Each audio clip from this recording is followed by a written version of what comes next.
Good morning, good afternoon, good evening, good night. Welcome to Waves of 10. The topic for this winter season is short stories. So let's jump right into it.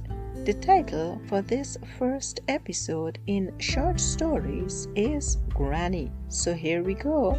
Some call theirs Nana and Nona and many more terms, but I called mine's Granny, and she was my grandmother. I grew up in a 3-bedroom, green-painted stilt house with my granny and parents in the Caribbean. From the time I was 6 years old until I was 18, she took us on vacation every 2 years. It was just she and I. She would book the Royal Caribbean cruise ship that sailed from country to country in the Caribbean. One of the ship's stops is in Florida, and after disembarking there, we would spend a few days there and then fly back home. When I was 18 years old, I left home to study dentistry in Toronto, Canada, with the help of scholarships. You have a good head on your shoulders. Keep it there. I love you very much, my grandmother said to me. Before I left for Toronto, I hugged my granny so tightly at the airport that my mom had to pull me away from her.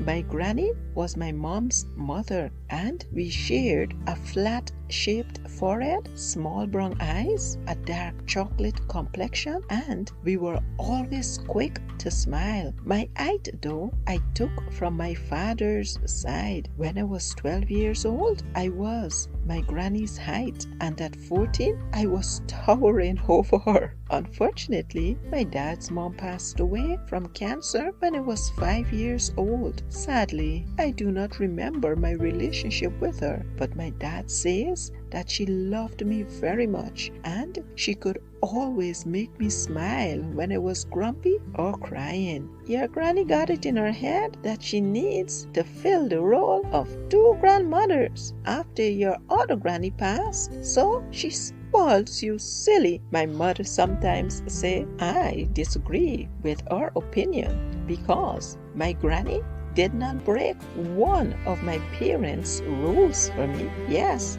she always gives me an extra helping of food, pocket money for my knickknacks, and she always takes me with her on the cruise ship. Okay, maybe she did spoil me, but only a little. When I was 12, I fell out of my neighbor's mango tree and cracked open the middle of my forehead. I thought I would bleed to death because there was so much blood. My parents were at work, but my granny was at home. She bandaged me up and saved my life. Then the fear of heights began to overtake me, and my grandmother noticed it. My granny loved to eat mangoes, ripe, green, or in between. It did not matter to her. She would eat it. So a few weeks after my fall, we were sitting on our veranda. Do you see that ripe mango right up there? She asked, pointing to it in our neighbor's yard. Yes, I replied.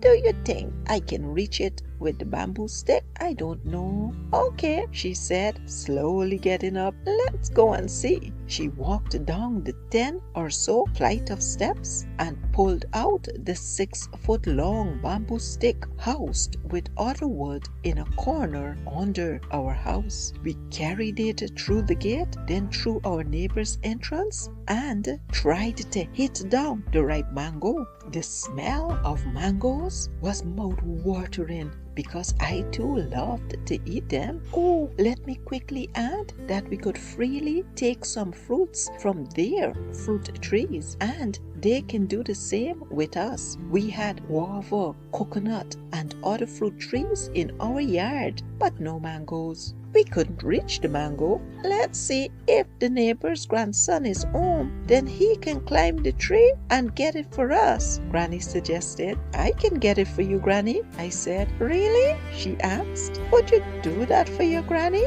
I'll do anything for you, Granny. And before I knew it, I was up the tree and picking the mango for her. So my fear of height abruptly ended. When I left home for school in Toronto, the plan was to return home every summer. But on my first summer there, I decided to take a few classes to keep on track with my 5-year plan to graduate. Besides, I was in love and didn't want to separate from my love. No, not even for 3 weeks. My parents were disappointed that I was not coming home, but glad that I was putting my education first. My granny, although she was sad she could not see me, said, "Keep that head on your shoulders, and I'm always praying for you, and I love you."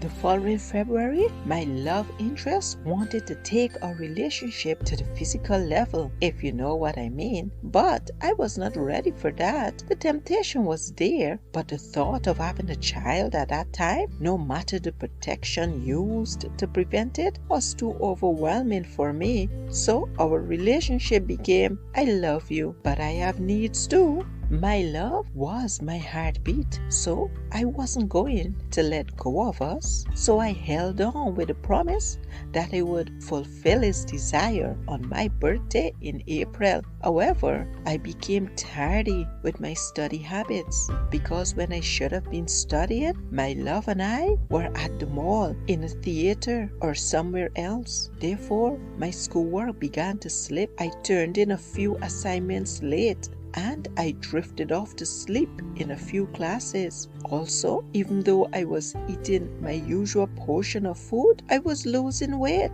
A few friends expressed their concern for me, but I couldn't speak to them about my love because I know they didn't think a relationship turning physical was a big deal. I knew this because of listening to them about their relationships. Then in last March, the virus hit the world and my granny called me. Yes, sometimes she texts me too, but she would mainly call. "Come home, sweetie, come home," she said. She and these words were all it took to flood my eyes with tears and strengthened me simultaneously. I was back home at the international airport 2 weeks later, weeping uncontrollably in my granny arms. On the veranda the following day, I told my granny everything about my life in Toronto, which included my love. I was not looking for advice from her because she had already taught me how to choose my friends. While growing up, she had already taught me how to stand firm for what I believe, and she'd also taught me that when it was time to let go, I should let go. As I talked with her that day, these thoughts flooded my mind, and slowly the me that I recognized returned. But still, there was a change in me that I could not face at that time. Sadly though, 3 months after returning home, my granny passed away in her sleep.